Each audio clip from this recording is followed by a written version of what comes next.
Good evening, ladies and gentlemen, and welcome to Once Upon a Time at the Oscars.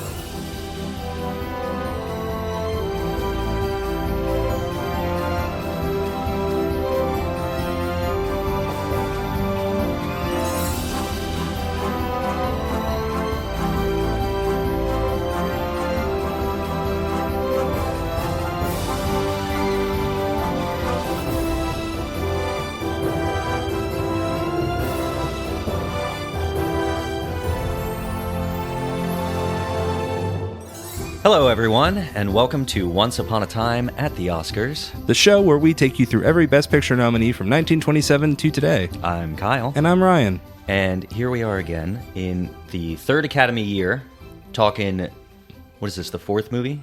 Yes. This will be the fourth movie this year. Yeah.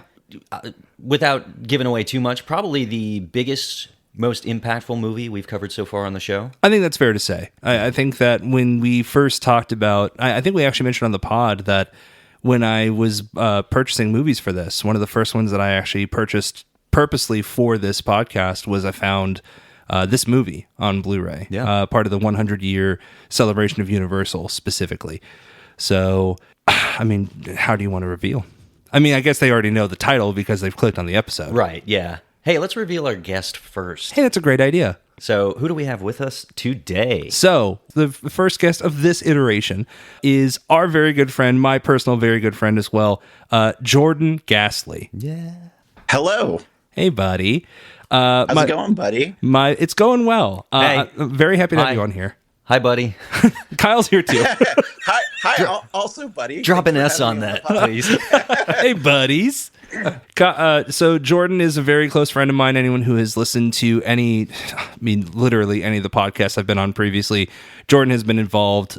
Cinema Showdown, we were co-hosts of, co-host of Mickey Mutineers, It's All in My Head podcast. We've done it all together. You've been on an episode or two of my long-famed commentary men. We did the Monster Squad episode. You know what's really funny is I was doom scrolling on the couch the other day, and one does. Yeah. Well, let me just gesture broadly, but my Facebook memories came up, and it was a memory of us recording an episode of Commentary Men.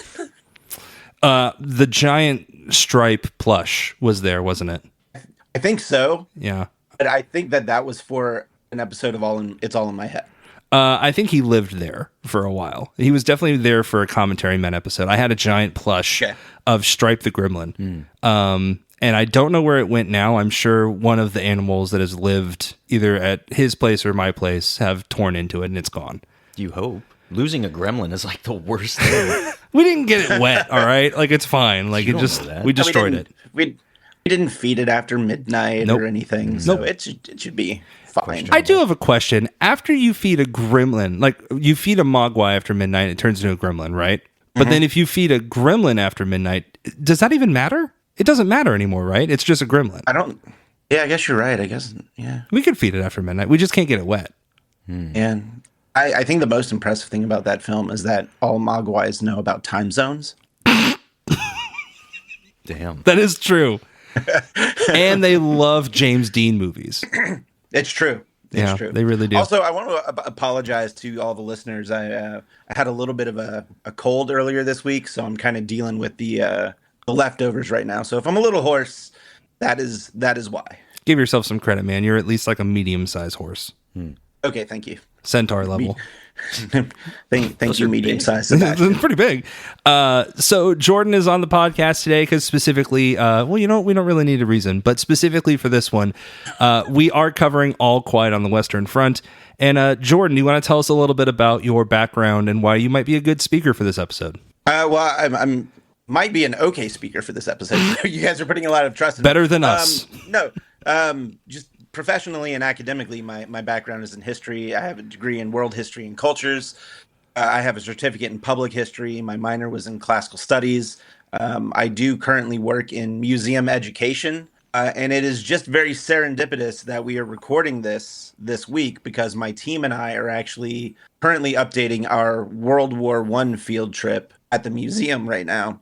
And I personally find World War I more fascinating world war between World War I and World War II. I know a lot of World War II diehards will call that blasphemy, but I personally just find that World War I is more fascinating just because it is literally the first modern war in the world. And at the beginning of this war, we were marching in on horseback, and just a short 4 years later, we're flying planes and driving tanks.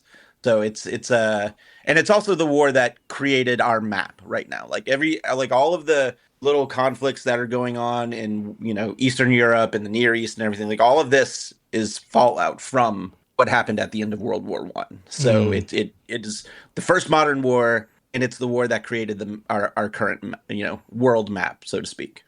It's really good to have you on here, because I think that what Kyle and I talk about is a lot of the impact of this movie, but obviously this is one of the first movies that we can cover on this iteration that talks about the real life impact that these events have had on where we are today. Yes. So it was important that we brought in someone who can speak a little bit more to the events that the movie depicts. Mm-hmm. So we're very happy to have you on the pod to kind of, cut up a little bit and talk a little bit about this movie. Thanks, man. Thanks for having me. I'm really excited. Yeah, I'm excited too. Thank you so much for laying out your credentials too, because all Ryan said was, yeah, he's a big history guy. And I was like, yeah, that sounds great. I do think I said historian. I said he's a historian. So hearing like all the actual qualifications, I'm like, oh my God. Ryan. There's a reason I asked him to introduce it and not myself. Well, I'm glad I didn't do it. I would have been like, this is Jordan. He likes history. He likes history. He knows a thing or two. I think he watched the movie. So I did, actually. I rewatched it last night, and I finished it this morning. Nice. So, because I had seen it, and I was actually texting Ryan yesterday about it. And we were actually joking because the I picked up that same Blu-ray copy of the 100 Years, that nice like book. The hardback, Blu-ray. Yeah. And then, the director's his last name is Milestone. And whenever I bought it, like the big tagline on the back of the Blu-ray that was put on there by the studio to celebrate 100 years of film was a milestone in filmmaking. And it was one of those like perfectly timed like puns. Like the studio probably didn't even know that the director's last name was Milestone, but I saw that and I'm like, oh, that's pretty funny. I love that because I want to believe that they did know that, and they're like, hey, what if we said this in 1930? So then either way, we're right. Like technically, it is a milestone in filmmaking, so you can't be mad at us. It just happened to be true on the back end as well. So, Kyle, let's talk a little bit about the movie specifically. You want to give us a rundown of the cast and crew? As we said, All Quiet on the Western Front. Jeez, put some respect on its name. Came out in 1930. It was a Universal Pictures film directed by Louis Milestone, starring Louis Wolheim, you mentioned from the Racket episode we covered. Also, Louis Milestone directed that movie. He did. Yeah. Lou Ayers as Paul, John Ray as Himmelstoss. Those are the big names I have listed here. Yes. And then this was nominated for 4 Academy Awards, including writing for George Abbott, Maxwell Anderson, and Del Andrews, cinematography for Arthur Edison, directing for our boy Louis Milestone, and then, of course, outstanding production or Best Picture. So, with All Quiet on the Western Front, you're right that this was the first movie that we've come across that even before signing up for the podcast, I've heard of, right? This was the big one that kind of came out. Why was that at the time? Why do you think this has had the longevity that it has? Definitely because of its subject matter and its context. I think that this is the most well-shot, well-acted movie that we've covered easily thus far. It's incredible. There are so many reviews I saw on Letterboxd of people that I follow that usually have very they throw out the like one-line comedic review of modern movies, and I see many people who are like in their 20s that watched this movie, gave it 5 stars, and are just like, oh my God, this is incredible. Yeah, there's no tee hee ha ha with this movie. It's just great. It's so well done, and I think that speaks to the longevity of its legacy, really. Before I go into that, Jordan, how did the movie land for you when you watched it last night and today? Oh no, it's definitely a heavy film, and I don't know if I'm getting ahead of you guys or not. So if I am, please rein me back in. But this is based off of a book, It came out like 10, 11, 12 years prior. Oh, you got it. Okay, right excellent. here. And the book comes out, I think, like 1928 maybe.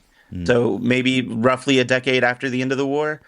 This book, because of the said subject matter that we're gonna dive into, eventually gets banned by the Nazi regime, as the Nazi regime is coming up in the 1930s in Germany, strictly because it is such an anti-war story. It's allegedly semi-autobiographical. I can't remember the author's name.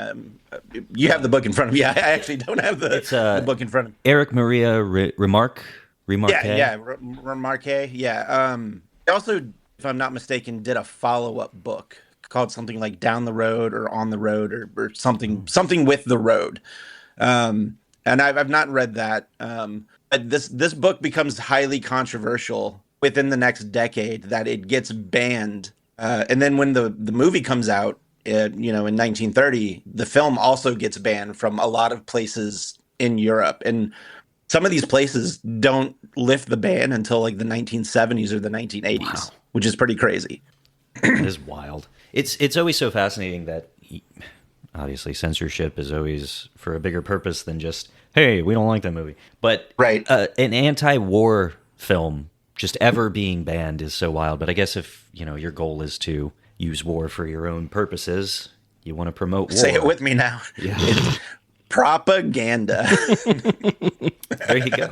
Well, and that's a perfect segue into the plot of the film. So we're introduced to Paul. Paul is the lead here, but we're introduced to Paul via his classmates as well in a class. And the class is happening in kind of an unbelievable shot to me. I mean, Kyle, you brought this up earlier.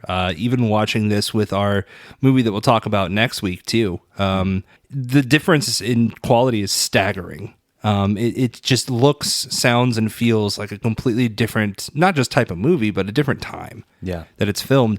And there's an incredible shot. It's not the first shot of the movie, but the first real narrative establishment is when the professor is speaking. And specifically, it's Professor Kantorek? Yeah. So the professor is speaking, and while he's speaking to his class, we've actually kind of panned out from a window shot of soldiers marching in the street in Germany, and everyone celebrating their, I guess sending them off, so to speak. And in this maybe 4 to 5 minute speech that he's giving, the crowd never stops. And that shot in the background, it must be at least 1,000 extras. Yeah. Like, it's just the scale of this movie right from the very beginning is unreal, and not like something we've seen before. We've talked before about how two people will try and share a microphone back. I mean, this was filmed in 1930, 1929.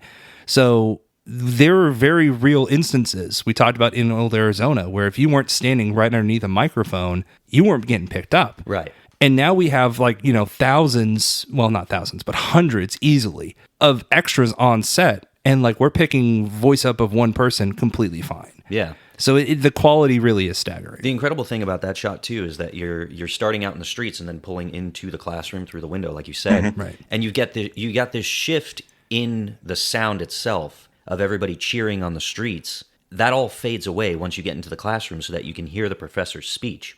What an incredible shift in the capabilities of sound from movies we talked about a week or two ago. Mm-hmm. It's wild how far they've advanced and how much they're showcasing the technology in this film. It is. And I think specifically what impressed me the most about this is, I'm getting slightly ahead of myself, is how the tone of the movie matches the journey for the hero, right?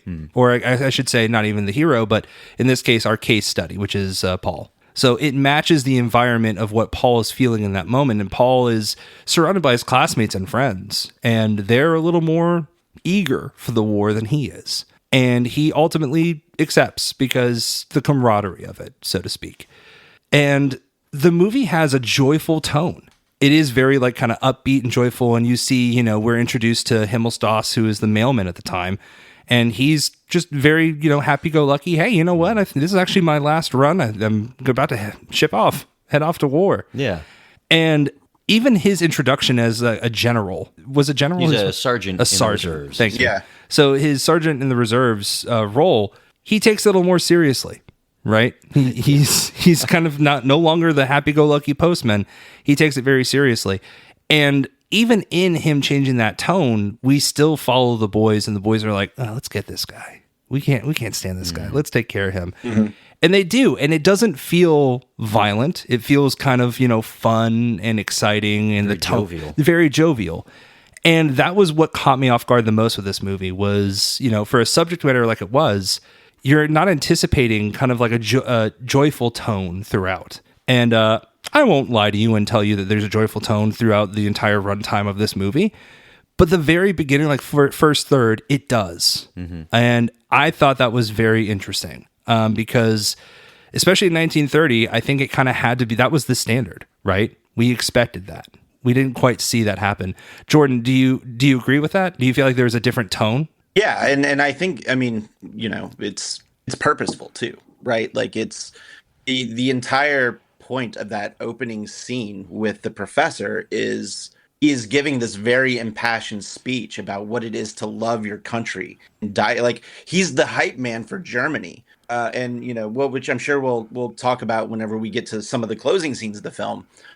So I won't mention it now, but he's the one that's building them up, right? And this really does tie into a lot of how they really did get a lot of young soldiers to join the war, which it very quickly becomes a war of nationalism. Like a lot of people go to war and join the armies because well, why join the German army? Well, because we're German and we love Germany.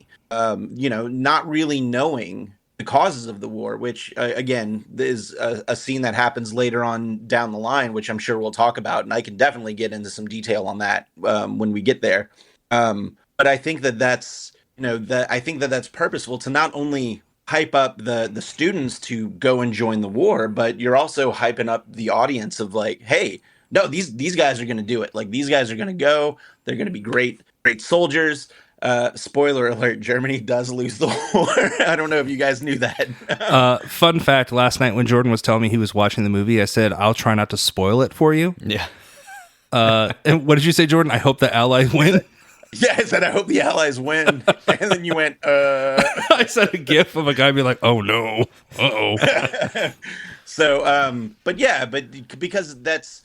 As quickly as you're hyped up, and as we'll see, that hype and joy quickly goes away because these kids, literal kids, teenagers, get to see firsthand what warfare is like. Modern warfare is like.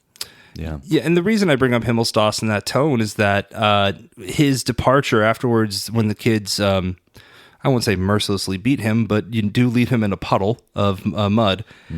He's replaced by the previously mentioned Louis Wilhelm, who is Kat. Yeah. And Kat, as a sergeant, prepares them more for this idea of war, not in a iron fist rule or iron thumb, but more so just preparing them of like, do you know what's to come? Like, are you ready for what's to come? Yeah.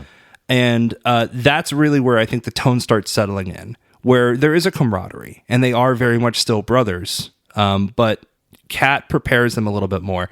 I got to tell you right now, all cards on the table. I think that I have a substantial crush on Louis Wilhelm. Yeah. I don't know what it is. Like, he's so good as Nick Scarsy in The Racket. And then as Kat here, I mean, I know this is the whole point of the movie. I'd follow that man anywhere. Yes. Like, what on earth? He is just like the most dynamic actor and character that I think we've seen in the past 3 years that we've been covering so far, Kyle. I mean, what do you think? Absolutely. And I think it helps that he's such a likable character in this movie. One of my favorite moments is when one of the first bombs drop with the not new recruits, but, the kids. And one of them drops to his knees and is grabbing Kat's jacket and just pressing his face into his legs for cover. And Kat's character could be like Himmelstoss and be like, get up, what are you doing? Himmelstoss probably would have ran. Yeah. But Kat picks him up and he's like, there, son, or whatever. Like, it's okay. You'll do better the next one, or like you'll be ready for the next one. And everything he does. Go Oh, ahead. I'm sorry. I didn't mean. Didn't he say something like it's happened to better men than you? and Yes. It's happened to me. Yeah. Yes. And I did anyone else read this book ever at any point in their I life? haven't. I've not read the book. You've not read no. it? I didn't finish it, but I wanted to read it mostly to get a sense of like, this was nominated for writing. Let me see how it was adapted, kind of thing. And so reading the book, that specific moment in the book occurs, and it's because that soldier ends up soiling himself out of fear, and Kat sees that, and he's like, it's okay. So that's kind of implied in the movie, and it just showcases the level of just compassion Kat has for these young soldiers, and he's such a great character, and Wolheim portrays him incredibly.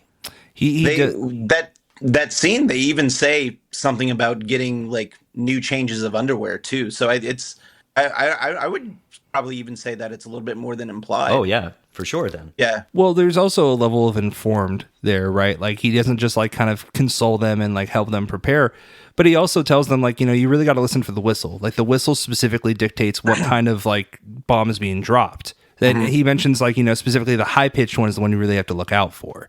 So, and there's a bit of foreshadowing there, but specifically that to me showed, like you said, he's tough, but he cares about these kids and he wants to help them by like not just getting them to fight in this war, but to survive it as best they can. yeah, We could talk through what happens in this, and I think that it's more there's set pieces.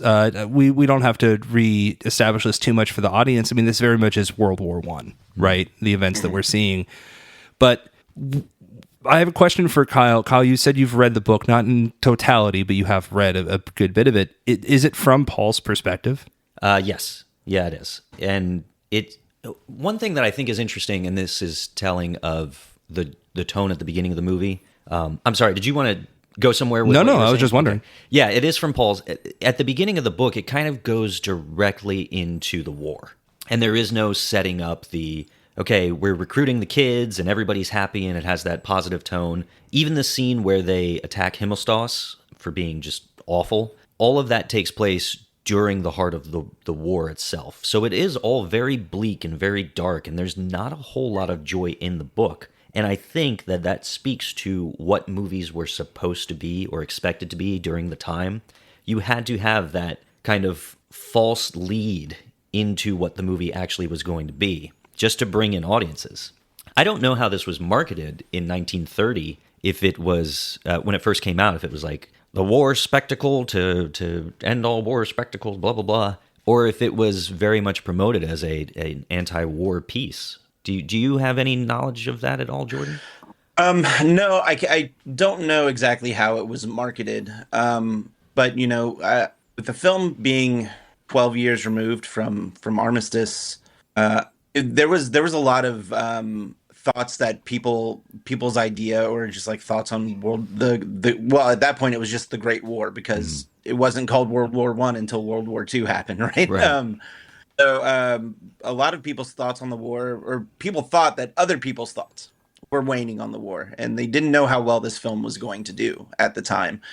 You're also less than a year removed from Black Friday and the beginning of the Great Depression, and like the stock market crashing too. So I think there were a lot of things up in the air, but also there's still a lot of World War I veterans that are looking at this, and I know a lot of World War I veterans were on set with the director to help with stage direction for this.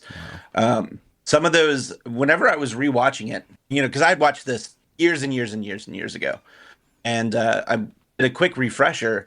Some of those battle scenes, like when they first enter no man's land and they're starting like the ground infantry to go towards the other trenches in the front lines, there were a lot of scenes that would change very quickly, and I'm like, there's no way that was an acting scene. That had to have been like archived footage from World War One. Sure. No, everything was shot for the movie.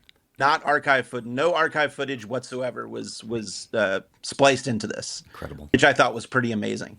Yeah. Like you said, you were talking about set pieces here. Yeah, unless like it was an outdoor shot that they needed to be specifically outdoor. A lot of these were internal studio shots. It's wild to think about. It's unbelievable. I mean, the prep that we've done for these movies and these seasons that we've covered, we don't have very loud films, right? Like it's just been for the first year, it's just music, essentially, right?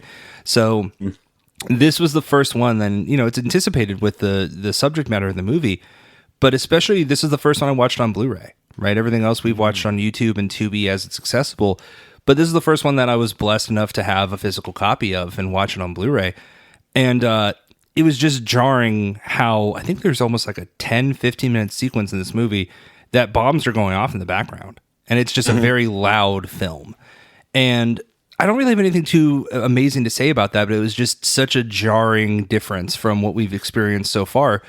And I don't think look at that, I do have something to say about that. I don't think that's that coincidental, just because specifically, I don't know if it's the first, and Jordan, maybe you can speak to this, but it is recognized as the first significant anti-war film that was made. Yeah, you're absolutely right. And it's still regarded as one of the top war films ever made, just in general. It's been remade twice, so it's got to be doing something right, Most recently, just real quick for you, since we're talking about Oscars, most recently remade by Edward Berger, who went on to do Conclave, which was recognized last year in the Oscars. Oh, nice. So, sorry, Jordan, go ahead. It was 2022, I think. It was. Yeah. I haven't seen any, because there was a one that was made in the 70s that I haven't seen any of the remakes. But I do think it's interesting that this one was made by an American director about German. This narrative is all of these German soldiers who are on the go to the Western Front. Obviously, it's in the title. The next one, I believe, was a British director, and then the third one is a German director. Finally, if I'm not mistaken. So it's interesting that in 1930 that this book is being adapted by an American director about somebody that the Americans were fighting against not but a decade earlier. And I think that that goes to how strong the anti-war narrative is. This is very much a cautionary tale, and it still is. I mean, kids sign up to go to enlist in the army all the time, probably not knowing what they're getting themselves into. Definitely not then, because they didn't have an iPhone to pull out of their pocket and be like, "What's war like?" Google, right? So you see that when they get to that front, like we've been discussing, when they actually see those bombs drop and the artillery fire, and they're like, "Oh, this is nothing like we were told." It's a completely different experience than what we've seen in Oscar contenders previously. I mean, 2 years ago, Wings was out, and Wings had a very, like the first third of this movie, a very jovial sense there was of the war. Some comedy elements to it. Right, even like physical comedy, kind of making light of that scenario. And, it's not making fun of it, but it is more so kind of embracing like, hey, this is just where we are and this is the setting. Yeah. We talked about how war was less the plot and more the setting in that moment.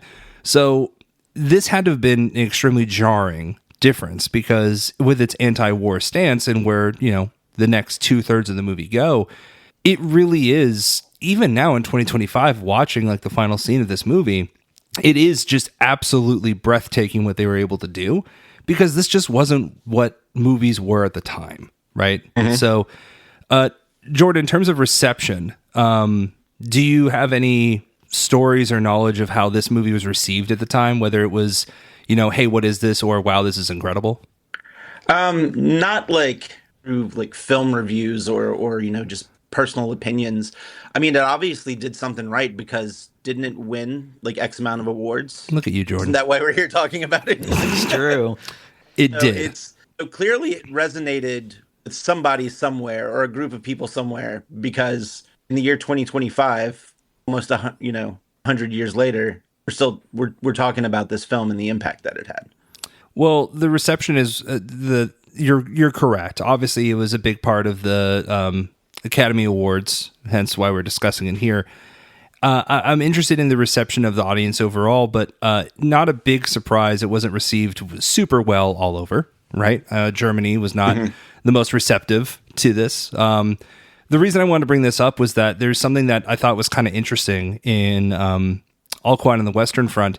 About halfway through the movie, Cat and his platoon find themselves marooned in a room because of all the warfare going on, and they're trapped from some gunfire. And they are in this room for, I think they mentioned it could be a week. And at one point, rats are released into the room, and they try to like kill them as they can so they're not like trapped in there with them. I had read that actually when this movie came out, that Hitler and his team and other soldiers actually went to theaters, and they would throw stink bombs, but they'd also release white mice into the theater to evacuate people from there. And I thought that was an interesting, I mean, obviously there's a reason, but I thought that was an interesting dynamic of how that was happening in real time, and it's depicted on screen. So it's not even, hey, this isn't correct. It's, well, that is correct, and we just don't want you to see it. Wow. And I thought that was really, really remarkable reading that on the back end after watching this. So, but Jordan, you were nodding throughout all that. So was this a common tactic, or was this like a one-off for them? No, again, this movie gets banned in Germany. Like the Nazi regime officially bans not only the book, but the film.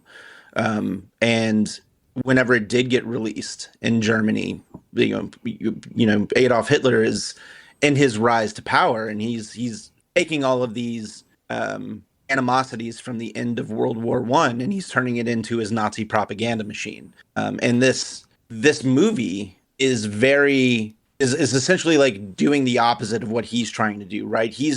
When Adolf Hitler comes to power, he's really trying to be very charismatic and hype up the masses to buy into the German ideology again. This is now the new German ideology. All of this stuff happened because of A, B, and C. But then this film comes along, or excuse me, all these things happen from A, B, and C. So join the Nazi army, Nazi party, and the Nazi army, and we can make Germany what it was again, if you want to go with a very current tagline that you might see in American politics. But anyway, this film comes along, and it shows the dangers of all of that, right?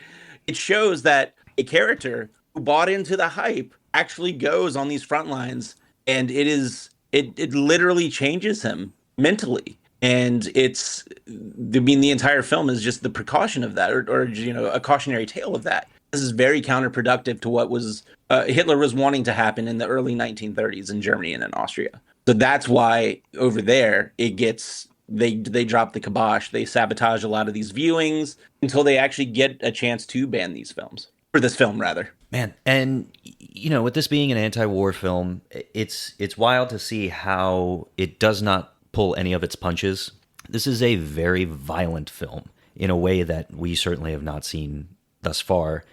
You're seeing gore. You're seeing people lose limbs on screen. There's that iconic shot where there's a soldier running across a no man's land, and he goes down, and his hands grab towards whatever he can find, and it happens to be barbed wire, and he gets hit with a bomb at the same time, and all that is left are his hands clinging to the wire. Yes, that was a crazy scene. Is it not wild? That was insane. Almost 100 years old, and you're seeing that type of graphic violence on screen. It's so shocking, and just really effective in a way that I almost feel, I don't know about you guys, but I get numb sometimes when I watch action movies, and you're watching John Wick and people are getting blasted left and right, and you're like, yeah, whatever, cool. But in this almost 100-year film, when I saw that, because of when it came out and the implications of the message it's pushing and just what they're able to show in this time period, I was really taken aback by it. No, absolutely. I mean, there's a couple moments in this, and we'll, one of the last things we'll talk about will be the other moment, but there's a couple moments in this where it just kind of leaves you breathless, because you didn't see this, right? Let alone now, back then. Like in the 1930s, this wasn't a thing. We talked last week, we talked about the Love Parade, and we talked about how, it's essentially a sex comedy. And all this was possible from pre-code. So a question that I have for both of you, but Kyle, for you to start, is we talk about pre-code. Do you think that All Quiet on the Western Front and that graphic violence that it depicts was leading the path for what would eventually be the code that's introduced to Hollywood? Yeah, I imagine that this isn't the main thing the Hays Code was eventually trying to tone down. Sure. It was a lot of the things that made Hollywood itself look just like this evil, vicious entity of corruption and things. But I do think that the violence in this, and even just the anti-war aspect of it, especially as we move into the Code era and then World War II, requiring so much American war propaganda as well, this movie wouldn't fly. I'd be curious to know what that was like during the 40s as far as speaking about this film at that point, because everything was pushing, sign up, Uncle Sam needs you, and all of that. This movie must have done terribly during its re-release in the 40s, which didn't happen, of course. But Jordan, as far as the Code and everything, do you have historical knowledge of the Hollywood Code at all? Not really. I know of the Code, but I'm sure, like you said, it was more than just something like this. Like, sure, I'm sure that there were a lot of other factors that just went into censorship, and then the ideas of what is morally good at the time, right? So sex bad. Yeah, pretty much, right. But beyond how graphic it is, you mentioned earlier there's the great scene where everybody's talking about the cause of the war and why are we even out here. Do you want to talk a little bit about that scene? Right. So remember, they're on a break and they go to get food, and remember, like, half their battalion has been killed. Mm-hmm. So, and they're that chef is like, "You're not eating until everybody gets here." It's like, buddy, this is everybody. It's like, how many of we were 150, now we're 80. So, like, they got double portions, and of course, like, the what's his face, the starts with the H. Was that him? Himmelstoss. Yeah, that was Himmelstoss, right? Correct. Where he said, like, feed them double portions, the men could use it. I think that was they're sitting. That was a different character. Oh, just to be clear, was it different? Copy. Okay, I think his name was Marquis. Okay, something like that. It was the mustache that threw me off, because I don't know if you've noticed, World War I was fantastic for mustaches. Yeah, everywhere, everybody in every army, fantastic mustache. But they're sitting by that tree eating, and they're like, "Oh, I've never seen a Frenchman before. Like, why are we here?" Well, they were attacking us. And then, so, like, nobody knows why everybody is in this war. They just know that they're fighting for their country, right? This is why it's kind of looked at as like a war of nationalism. And the actual, what people now, historians now label the quote unquote official cause of the war, is still up for debate 100 years later. So I'm gonna do this as much as I can with, like, Cliff Notes for a Cliff Notes version of this. So Austria-Hungary is a joint empire, and it basically has political power over the Balkans, Sarajevo. I believe it's Sarajevo, and there's this terrorist group called the Black Hand that doesn't like the Austria-Hungarian Empire and their leader Franz Joseph. Franz Joseph has a nephew named Franz Ferdinand, who had a fantastic indie band in the 2000s. I was going to say, big fan. Great. Yes. But no, he has this nephew named Franz Ferdinand, and Franz Ferdinand he's the heir apparent to the Austria-Hungarian Empire. And he's, for lack of a better phrase, he's much less conservative than his uncle. And I feel like everybody realizes that once Franz Ferdinand takes the throne, he's going to loosen up on a lot of countries to give them their own autonomy back. And this was 100% what was going on in the Balkans.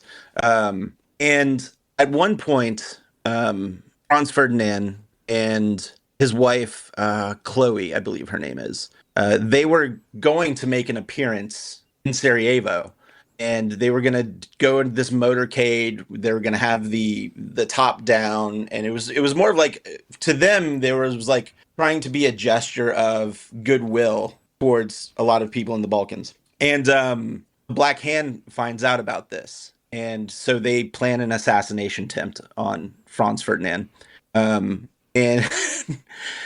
so there's a bunch of as the motorcade's coming through. Also, like, Franz Ferdinand was warned multiple times, this isn't a good idea. There's a national day going on right now. You don't want this to happen.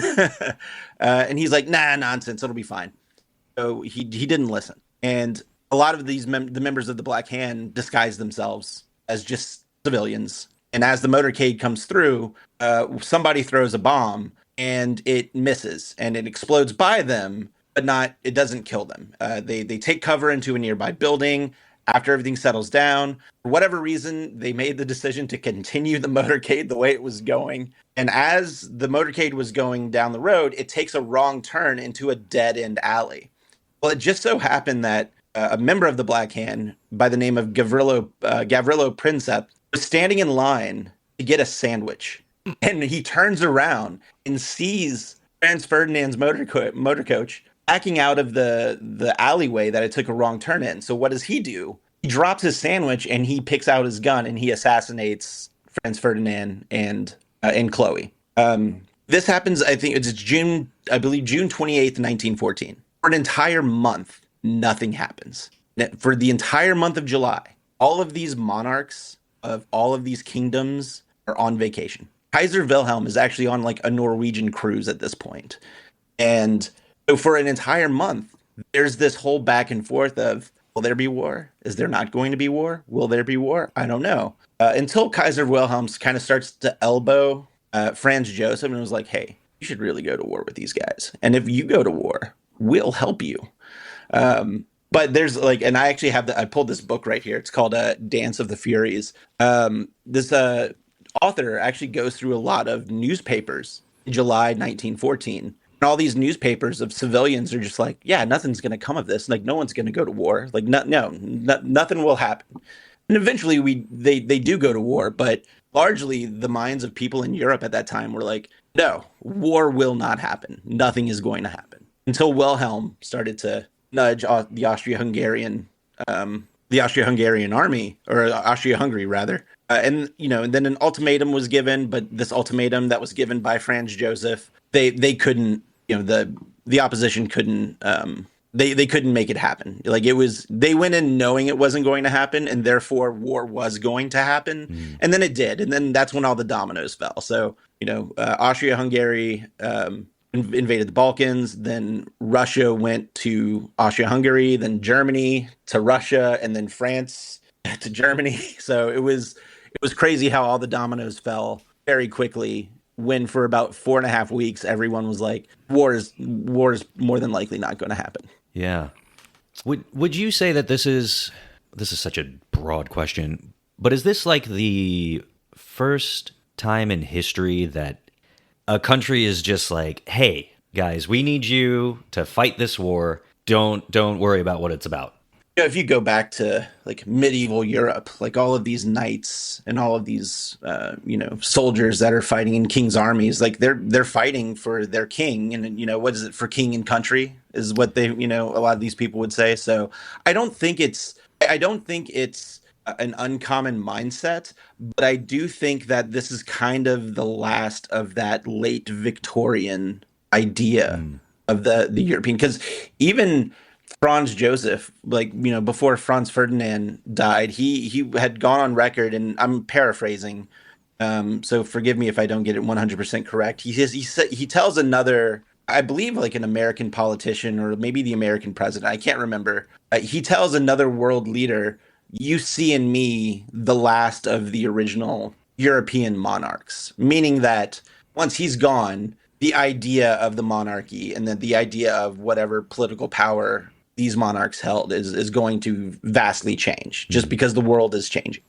So I do think that mindset is still very present in like the soldiers fighting the war, and therefore present in the characters whenever they're talking about this.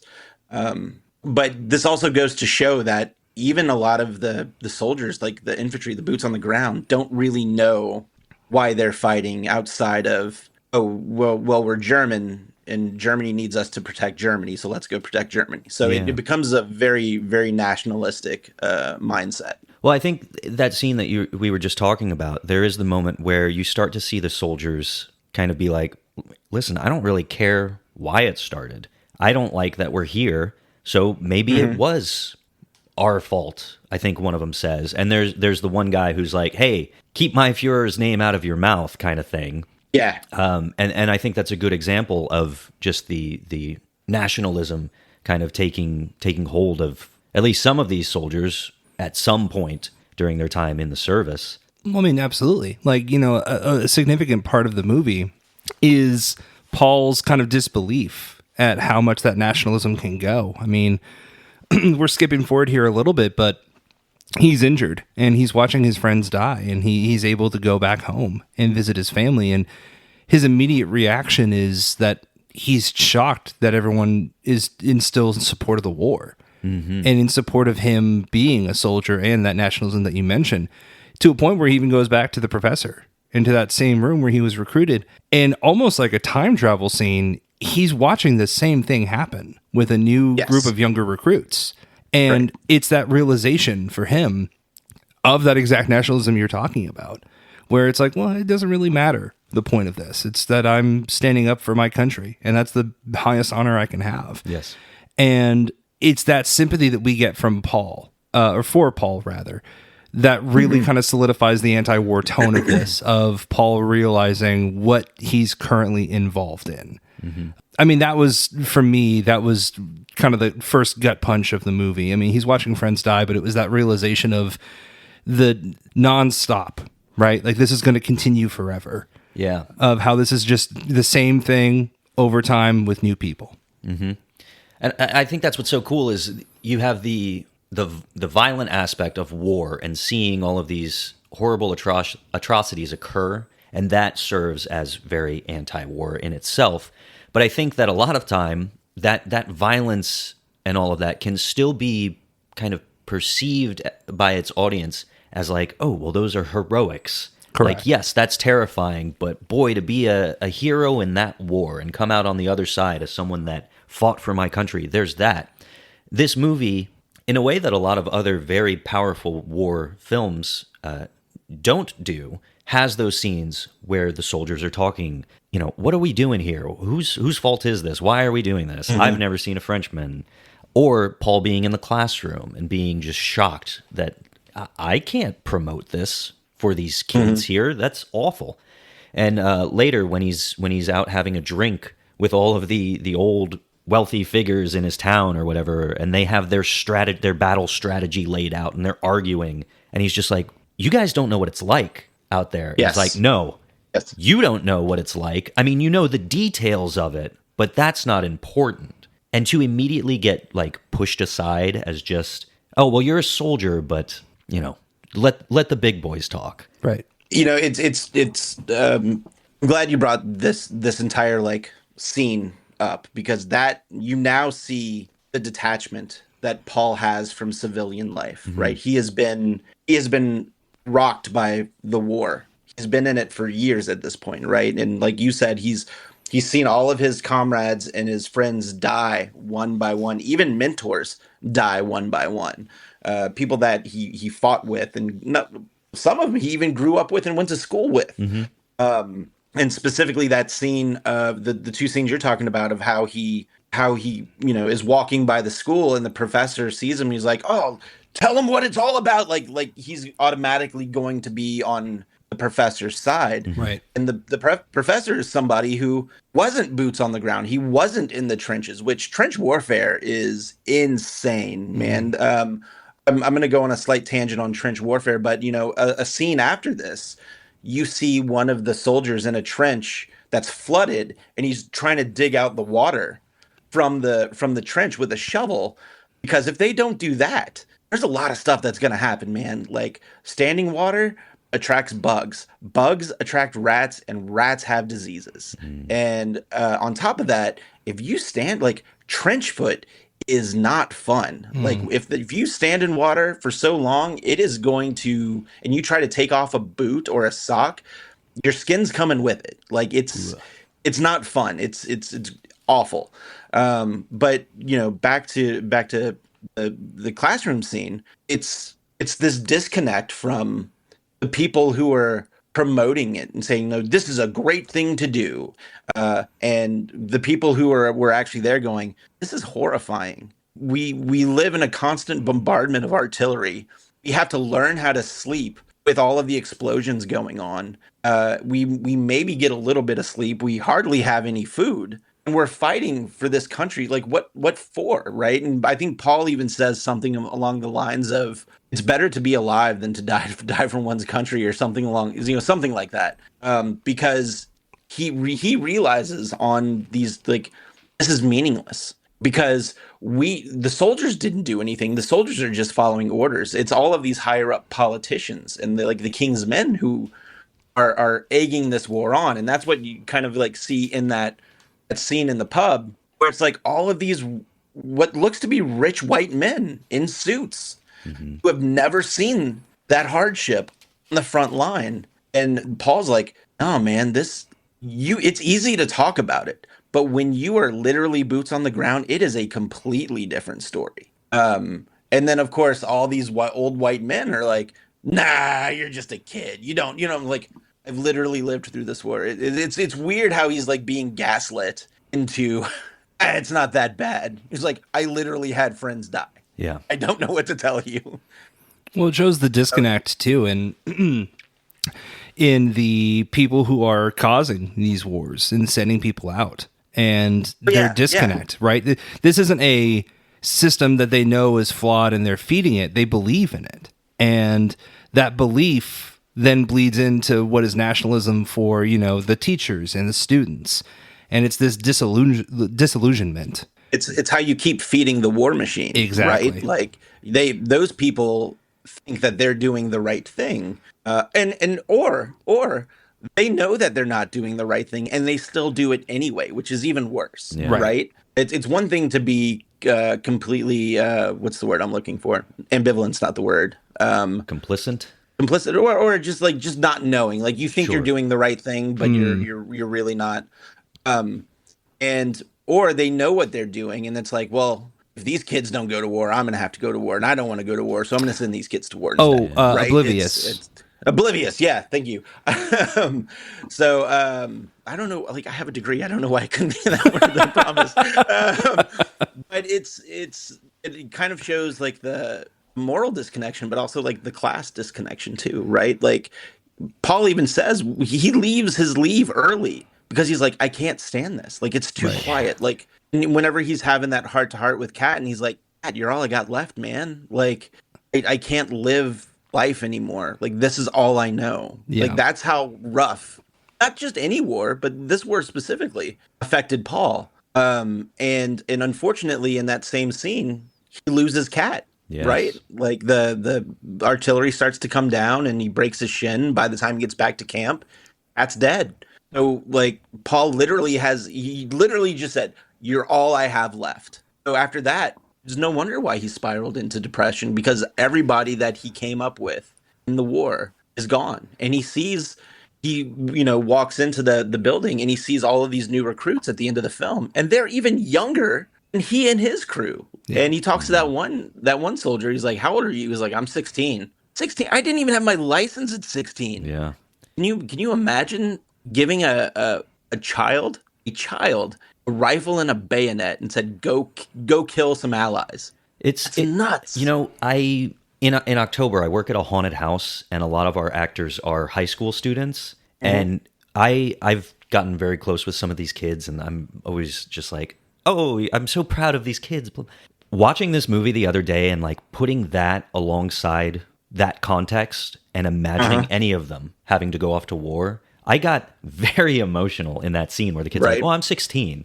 Like, I think people forget like what war means. And, it's less prevalent, I'm sure, today, but like there are still recruiters going to high schools. Oh, yeah. High schools. Crazy. Yeah. They are children. Yes, they are children, and we can get into discussions about like how they're preying on high school children and said, that's a whole different podcast episode. Sure. But it's still, it still does happen today. Just a side note, whenever we're done recording, I do want to talk to you about working at a haunted house, though. But yeah, it's and. Are you guys cool if I kind of go to the ending scene of the film? Yeah, right before you do, I do want to point out, the scene that I liked. I don't know if I say I like it, but you mentioned how Kat had his shin destroyed in that explosion. Yeah. I really liked the callback of, Kat, I mentioned earlier in the podcast, Kat told them, you really want to listen for the high pitch. Because when you hear the high pitch of a missile or a bomb, that's when you want to hit the floor. And you notice in that shot that while they're talking and you hear that little pitch, Kat is the first one on the floor. Yeah. And Kat's taking that exact precaution that he gave them, and he's still injured and he still dies because of this. Yeah. So even with that, like, I really liked that idea of how they included a wide shot of Paul and Kat, but noticeably Kat is down faster than Paul is. And even still taking that awareness into consideration, it's futile. Yeah. You're still going to be affected by this war. So it's but to even to that extent, though, the entire film, once you're introduced to Kat, is built up as like the strongest of the bunch. He's right? Like, indestructible. He's the guy. He's indestructible. Like they even made that this war is over whenever I die. This war is over. Yeah. Which you could probably make the argument was or wasn't the case in the context of when he dies and when the war ends or when armistice happens. But it goes to show that no one is safe. You can be the biggest and the baddest. It doesn't matter. Yeah. I think that lends itself perfectly to that final sequence you're talking about, Jordan, if you want to take it. Yeah. So, Paul has now literally lost everything. He's lost all of his buddies. He's lost Kat. And the last scene is him in the bunker, and he's manning an automatic rifle, not an automatic rifle, but like a rail gun. And he's looking through his little bunker hole and he sees this butterfly. And he's compelled, and to me, and this was my interpretation of it. So if anybody has a different interpretation of it, please jump in. But he's very intrigued and distracted by the butterfly, like this beautiful creature in the midst of no man's land. This literally war-ridden piece of land, just destroyed. To me, the butterfly was almost like representing life, like he was reaching for meaning or reaching for life or reaching for something. And then in the midst of that, somebody had got him. And the film ends with the death of Paul. And they have that really awesome final shot over the cemetery with all the crucifix headstones or, the makeshift headstones. And they superimpose that shot of all of him and his buddies marching whenever they first were, enlisted into the army. Yeah. And they're all kind of like looking back. Yes. So it's, it's again, just this very powerful ending where, maybe Paul did want to live, but again, it wasn't in the cards. War doesn't care if you want to live or not. The war machine is literally going to keep going. Yeah, absolutely. I think an interesting thing here in this movie as well is a lot of times in these successful war films like Saving Private Ryan, a lot of the deaths of these main characters are stretched out and kind of treated as heroic deaths. In other films, that doesn't happen in this movie. It doesn't really happen with Kat. He dies on the way to making it back to camp. All of his friends that die, it's very bleak and sad. And there's the one kid that has his leg amputated and he doesn't know, and he ends up giving up his prize boots to another soldier. And there's more emphasis put on this journey of the boots after he passes away, which is an amazing sequence.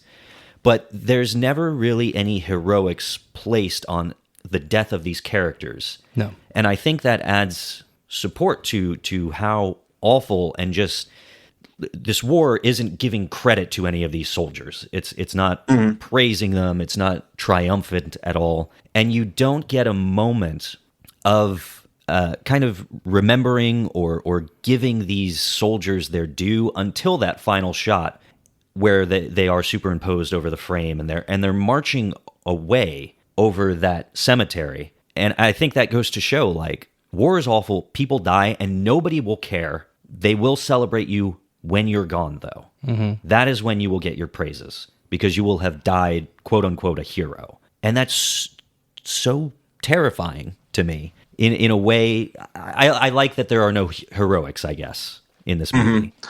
No, and I know that we, as we talk about the characters of the film, like when we say hero, we really mean the main character, right? Like Right. It's, kind of going back to like, what was it, the Joseph Campbell, like the hero's journey, which is why we keep saying the hero, right? Right. He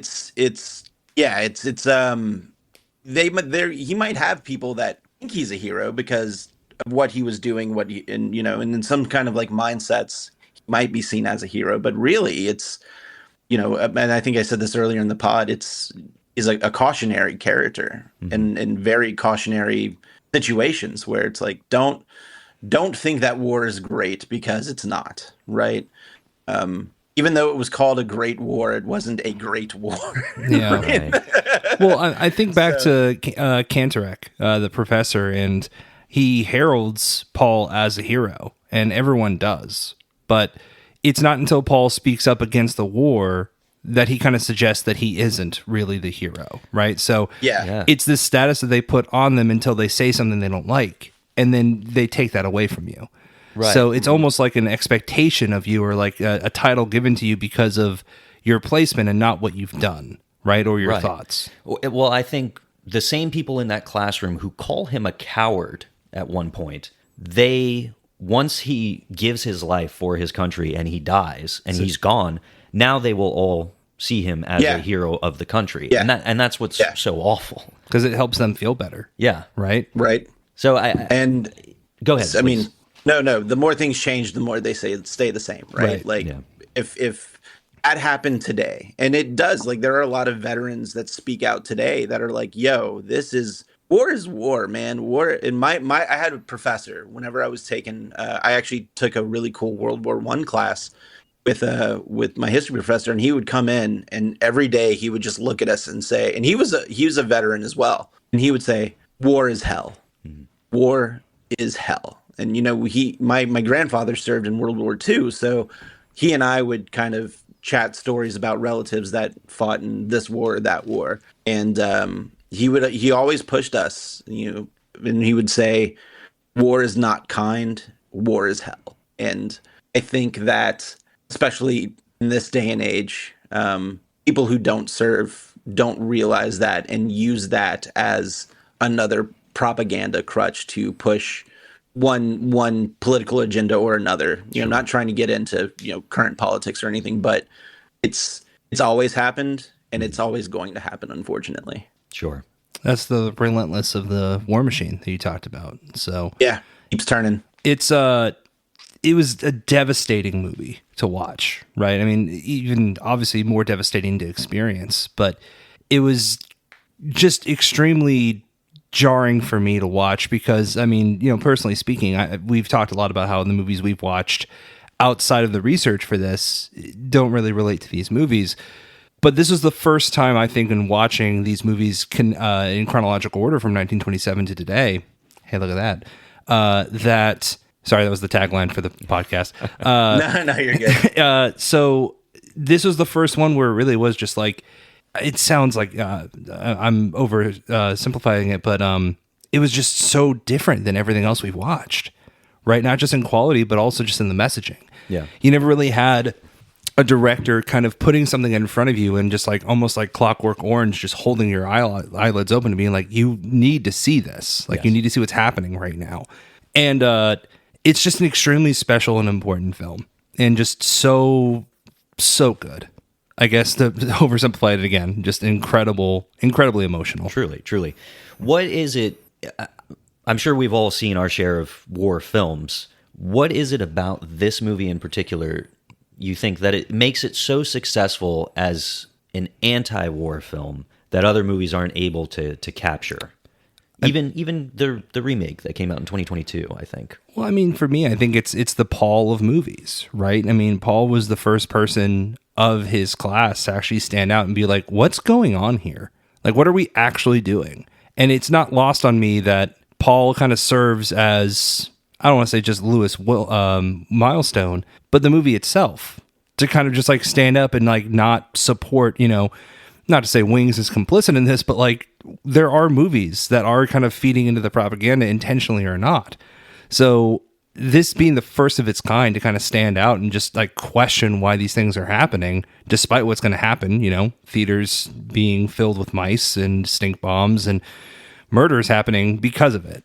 Mm-hmm. Like it was the first to stand up. So for me, that's the significance, is it was the first one brave enough to kind of like ask those questions regardless of what it was going to mean. Yeah. What about you? No, I can't really disagree or add too much to that, because I agree with everything that Ryan said. First of its kind, very cautionary. And like I said earlier, there's a reason why we're still talking, why we're recording a podcast about it right here, right now in the year 2025, the year of our Lord Dolly Parton. Especially in what we will see coming up, the events of the end of World War I, once the armistice hits, which was I'm looking for the date, was 5 days ago. So it was the 11th hour of the 11th day of the 11th month is when armistice happened, and all the fighting stopped. And it's now Veterans Day here in the States, but everywhere else it's either Armistice Day or Remembrance Day. And we see post World War II, whenever that ends, America enters this huge economic boom. Everybody's having babies. That's why they're called the baby boomers. And then we see a lot of war films, right? And then keep this idea of America, rah, rah, sis, boom, bah, or especially here in the States. Yeah. But we take that big tonal shift of war isn't what you think it is. We're the good guys. We got to run in and save the day, right? So I think it still stands the test of time, because not only is it one of the first, but essentially because it's the first, actually. Like it still holds up because of that. Yeah. The thing that kind of like stands out to me is I think we've done so much of our research that I was ready to watch this knowing that it was the director and star of The Racket. Mm-hmm. And it's just such an absolute left turn. Yeah. I think there's an interesting dynamic and similarity in the ending of The Racket and the ending of All Quiet on the Western Front, of this like uncontrollable result. Like, we can try and do what's right and we can try and like fix the world, but the world's going to keep happening. And I think that there's a little bit of that in The Racket, and then obviously a much larger global scale of that in All Quiet on the Western Front, of just this relentless machine that regardless of you trying to be the fix of it, it's going to happen with or without you. And that's such an incredible, if it's intentional, and I think it is, an incredibly global view of it. Like, that's just an incredible concept to put into a movie from 1928 to like 1930 now. I mean, did you see any kind of correlation between those two? Yeah. Some of that is like context from the book. I think that, sure, regardless of what Miles Stone wanted to put in as his own personal decisions, the book itself just has that, like, this, it is what it is, it was what it was kind of thing. Yeah. But I can see Miles Stone being like, this is what I'm about. Like, I'm all for this. That's probably why he was chosen to direct this film. Yeah. Jordan's back. Sorry. No, you're good. Do you mind if I like kind of backtrack and add something? Because of course.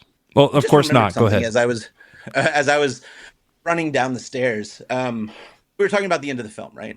And how a lot of people who aren't in the war machine, right, the boots on the ground, are still very pro-war. At this point in time, like, the writing is on the wall that Germany is going down. Like, they're not winning the war. They're losing a lot of traction on the battlefield. Sorry, I'm out of breath. I ran up those stairs really fast. You're good, no worries. And a lot of Germans are actually very disillusioned with the Kaiser at this point. So they are losing a lot of that nationalism too. So that's not to say that there weren't people still like clinging on to it, but with what ends up happening at the end of the war, whenever armistice is made, the Treaty of Versailles, which ends the war, doesn't get signed until July of 1919. And one of the terms of ending the war was that Germany had to take the blame for the war and pay reparations. And while the treaty was signed, it was not so much peace, but there was a French general by the name of Ferdinand Foch, and he's very famous for saying, this isn't peace, this is a armistice for 20 years. And he was very true, because what we know about Hitler's rise to power and his charisma in creating the Nazi party and the Nazi army.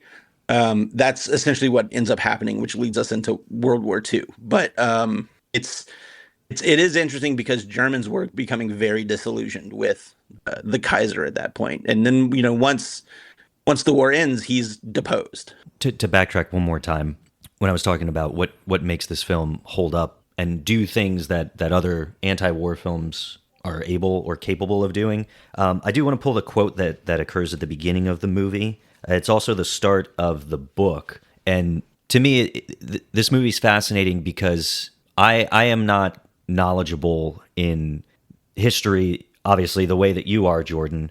So if they're not dropping country names or I can't recognize patches and badges on uniforms and things. Right.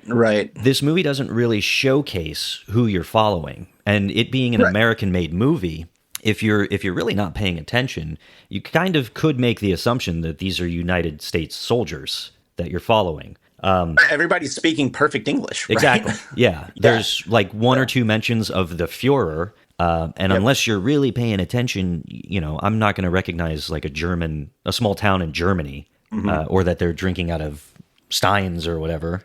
There's a couple names given that spiked might helmets. That's true. The spiked helmets were the giveaway for me, at least, just because that was a common German helmet for World War One.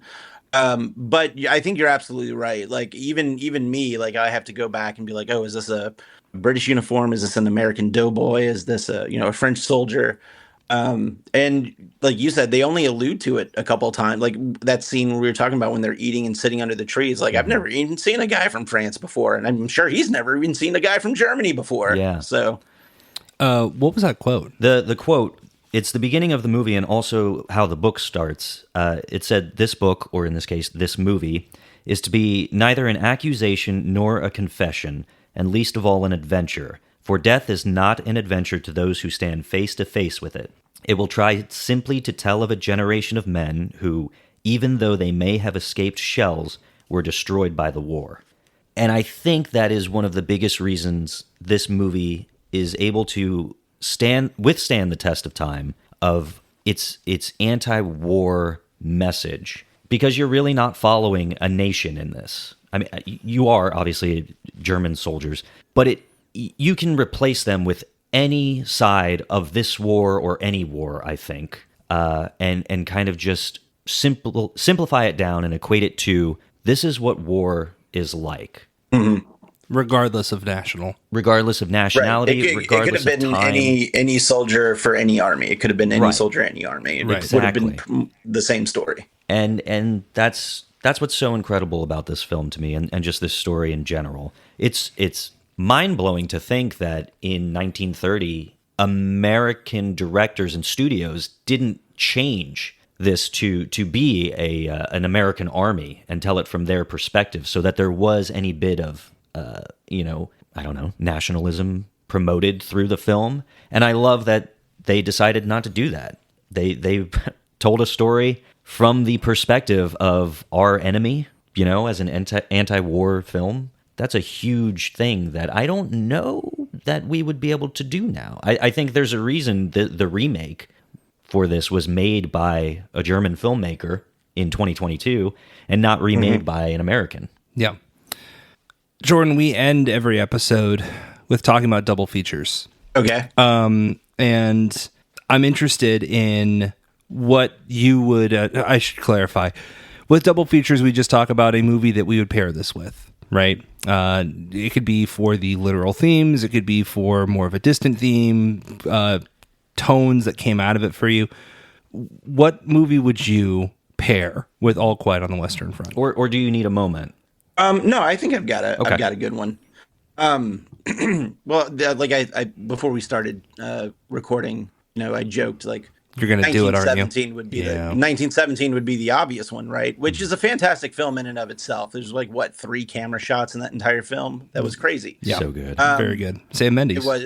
It was very good. But I am actually going to go with Stanley Kubrick's Paths of Glory. Okay. If you've not seen that one. That's Kirk Douglas. It's another World War I film. and it's about Kirk Douglas I forget his rank, but he plays some kind of superior officer, and he gets the order to send his men into, no man's land. It's essentially a suicide mission, and he knows it's a suicide mission, and he's like, I'm not doing it. And he essentially like defends his stance, and he gets court-martialed, et cetera, et cetera. But it was a really good World War I era film.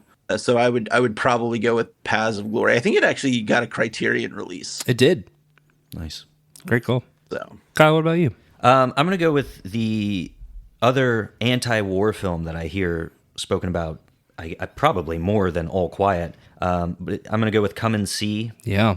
Elem Klimov from 1985. And I don't know if you've ever seen that movie, but there's nothing glorious about anything that happens in that movie. It is incredibly depressing. I honestly wouldn't recommend that double feature because it would just be so heartbreaking. But that's a movie I think that really, really serves that anti-war message in just, I don't know, astounding ways. It is interesting. I do completely agree that's kind of heralded as like the anti-war film. Mm-hmm. But I definitely think of now having watched in my adult age All Quiet on the Western Front, I definitely think of it as the anti-war film. I have two, and this is the leftist of left fields. And I promise I'm not saying this in jest. I thought about this pretty heavily.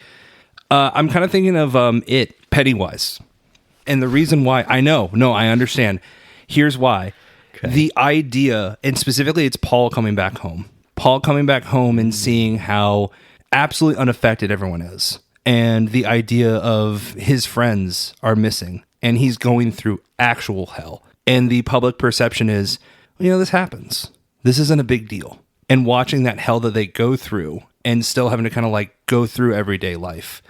I thought there was a similarity there. Jordan, you have your finger up. Yeah. If I could interject. Please. Talking about, a horror film that you're going to pair this with or double feature this with, this war inspired all of the horror cinema of the 1920s. 100%. Like Fields of Dead Bodies, the vampire, like the German expressionism of Nosferatu in 1922. There's a book out there by a guy named Scott Poole called Wasteland. And it talks about all of like 1920 cinema and how World War I influenced it, not only like mentally, but aesthetically. You look at the World War I era gas masks; those things are terrifying to look at, right? But then Fields of Dead Bodies is just another just a bunch of zombie corpses out there, right? So there's a lot of that the horror of the war that works its way into horror of the 1920s. So. Absolutely, and another aspect for me was the time. Paul coming into this class and seeing the younger kids that are replacing, and even going back to the fields or to the front lines and seeing the younger soldiers that have taken the place of his friends. I think that reminds me a little bit of like how Georgie, not Georgie, but how all of the kids grow up and like they're still seeing this happen again. Like it's just this relentless machine that's going to continue regardless of what they do. The second thing is kind of the cat of it all. And it reminded me a lot of Dead Poet Society and the idea of raising these men to be what they need to be to prepare themselves for the real world. Yeah. Granted, it's not so much for war, but it is very much that. And even the idea of being yourself and being at home and not being able to be yourself and taking your own life. And some of the men that he's with on these fields have those decisions to make of whether it is something they want to die or take their own life. Should it be at someone else's hands or at mine? And that's something that's heavily prevalent in Dead Poet Society. It's a movie that has lived with me for a very long time. And the idea of seeing any kind of figure trying to mold boys to be like the men that they need to be, and not just to be men, but to live in this world. Yeah.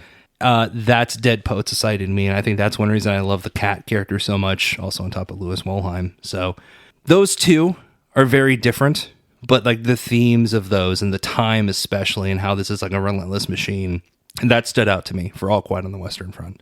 So I did think about Janus Films' Come and See, but to your point, I don't wish that double feature on anyone. No. That sounds like a death sentence, and I don't want that for anyone. Yeah, totally. Yeah, no, I think the Dead Poet Society definitely has some more uplifting, at least heartwarming, maybe. Yeah, I mean, that's Moments. the thing is that like Dead Poet Society has this note or this legacy of being like a very happy, I guess, film, or like not happy, but like people see it and just have good feelings about it. It's not a happy movie. No, but it is inspiring, I think. Absolutely, it is. And that's a better feeling than I think walking away from a double feature of All Quiet and Come and See. But Fair. but very effective. How about ratings? Ratings. Let's talk that. So we go by the Letterboxd format of ratings, where it is from half a star to 5 stars. 5 stars being the perfect film for you. Jordan, you're the guest. Oh, geez, don't put Do you, this. do you need a don't- minute? I'm sorry. Do you need a minute? Yeah, you go first. Because I mean, I feel like I would give it 5 stars, but maybe I want to think about that for a second, just in case. Well, hey, you think about it, buddy. I don't need 5 stars. Yeah. I think it's a 5 star. I think that Kyle and I have talked about previous movies on this iteration and how we would differ from like 0.5 and 3. And there's just not a thing I would change about this movie. I think that the issues that I've had with other movies that I've given, 3.5, 2.5 aren't present in this. This is not a movie that is of its time in the sense that you can tell, oh, you know what? This definitely looks like it was a year or feels like a year after they got the technology to record sound.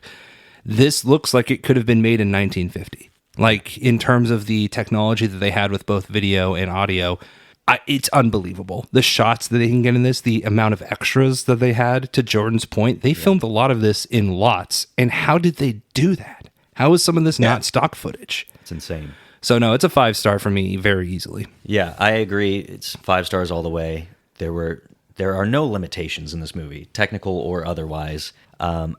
I think you can see the support that so many people in Hollywood had for the making of this movie. There's stories of some of the extras being directors of the time that just showed up and they were like, I want to be a part of this. Fred Zinnemann, notorious director that we'll speak about later on the podcast, he was one of them that showed up and said, this is important. I want to be a part of this. And all of that passion and desire to tell this story is present. And it paired with the story itself is a 5-star film. My gut reaction was to give it 5 stars, and I was second guessing myself, but you know what? I'm going with my gut reaction. It's 5 stars, man. Like, it's, even though you've remade, or this film has been remade, I don't know if you can make this kind of film like this these days, right? It's great message. It was acted very well. I watched the version on Tubi, so I did have a little bit of tape hiss in my audio, but whenever I'm watching a film like that, like I think that adds to the film's character, right? Kind of gives me an idea of when and how it was made. But it, gut reaction is 5 stars. So Yeah, I'm with you guys. Well, the other part of this is we talked a little bit about preservation.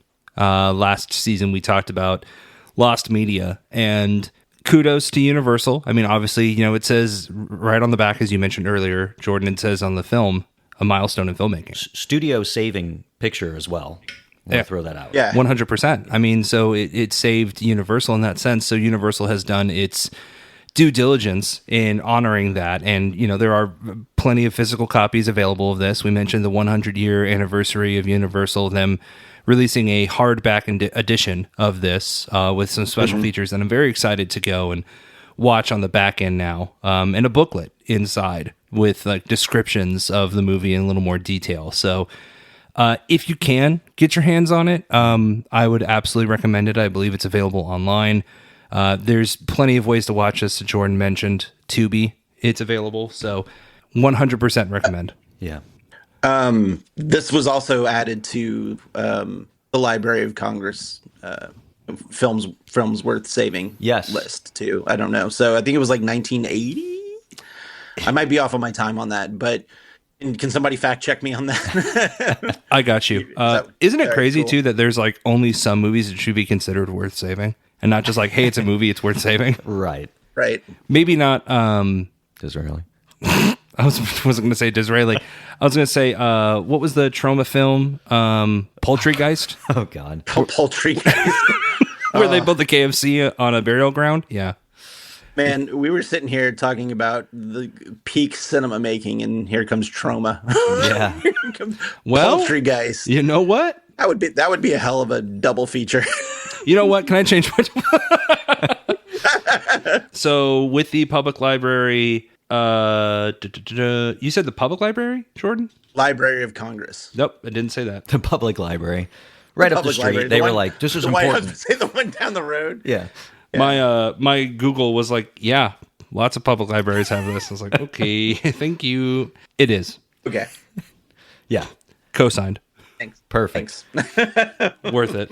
So, if anybody has anything else, we're getting close to sign off. If not, I do have one more fact that I think will kind of send off this movie and its importance. Yeah, take and us then home. We can talk where to find you and things, Jordan. Sure. Lou Ayers, who played Paul in this film, he was discovered at the Coconut Grove nightclub. So he wasn't an actor. They found him and they said, "You're perfect for this film." This movie had such a tremendous effect on his views of war in general that he became a huge I can never say this word, conscientious Yeah, that's it. objector of World War II, and it kind of got him blacklisted a little bit in Hollywood for speaking out against the war. This movie has a lot to say. I think if you're not here for the historical aspect of like the Academy and these movies and what they've built for our modern era of filmmaking, this movie, above everything we've watched so far, should be seen by everybody. It's relevant in every moment that it has existed since its release. Give it a watch above anything else that we've talked about. Heavy recommend. Yeah. More so than anything Well, we've watched so yeah. far. I do well think said. it can change the way you view just war in general, and it might help you show a little more compassion, even to your neighbor right next door, or your neighbor halfway across the globe. And speaking of our neighbors right next door, Jordan, thank you so much for joining us for this episode. Thanks for having me, man. You do a lot of great work. And then there's the Mutineers. Yeah, it's true. So where can everyone find you to learn more about you and what you do? As far as like my history stuff, I do have a TikTok and an Instagram page. They don't get updated as much as I would like to update them. I'm going to try to start doing better. But for history related content, you can follow me on TikTok and Instagram at JD Historia, Historia. And then just for my fun stuff, you can find me Jordan Ghastly, Ghastly, on Instagram, TikTok, YouTube. I'm a big action figure collector. I know that you guys can see me through the camera, but Is that true? Podcast. That's so They interesting. don't. Yeah, so I've got a bunch of like I'm a big action figure collector, so a lot of that content on those Jordan Ghastly channels is more of like pop culture and fun type stuff. Every once in a while, some history gets tossed in. And then Ryan and I do this other podcast called the Mickey Mutineers. And it's kind of it's a podcast that exists. That is true, and that's something that Jake, who runs Mickey Mutineers, likes to say. Is this has been a podcast? It has been truly surreal to have this conversation with you, Jordan, and discuss World War I while watching Castle Grayskull be wrapped in Christmas lights behind you. So, Thank you. very. There's a reason every podcast we have done has included you at some point. So I'm very grateful that you have joined us to talk a little bit about this. Thanks, buddy. I appreciate it. Yeah, it really has been. Thank you so much for awesome. having me. Anytime. Hey, And Kyle, nice to finally meet you kind of face to face. Yeah, you I too. do appreciate all of the film picks that you guys gave me on the Cinema Showdown episode I couldn't make. So, it should be noted that the one that got you the most money was picked by me. yes, it's true. And Kyle, I think you gave him Witchboard. You're welcome. Thank you. So, And No. I want to see the remake of that one. I have seen the original one. What was really cool about the DVD is that it did come with like a little cardboard Ouija board with pop-out planchettes. Oh, man. Yeah. I would actually love a physical copy of that. That's my new goal for collection. I would love that. Yeah, that sounds awesome. Huh. But one more time, thank you so much for being a guest on the show. Our first guest. Of course. It's incredible to be able to talk to someone that knows the history of the lore of this film, I guess. No, it was fun. Like I said, I think, a lot of people really lean heavy into World War II, and yes, it is fascinating, and also quite topical, depending, on things. But World War I think people pass up, and it's just incredibly fascinating. Yeah. The first modern artillery and everything just came from this war, and I think people overlook that a lot. Yeah. Absolutely. Jordan, we'll put all of the links you mentioned in the show notes. And guys, if you want to support the show, you can reach out to us via email, outapodcast@gmail.com. Give us your thoughts on All Quiet on the Western Front or any of the other films we're covering this Academy year. We are approaching the end of season 1. We've got just 2 more episodes left before we take a little break until mid-January, and then we'll be coming back strong talking about the 2026 Academy Awards. I'm so excited. It's going to be wild talking about movies that are not like 96 years old. Yeah. Also, check us out on Patreon, patreon.com/OUTAO podcast. Everything that we mentioned now is going to be listed in the show notes. That's going to do it for this episode of the podcast. As always, I'm your host, Kyle. And I'm Ryan. And we'll See you at the movies.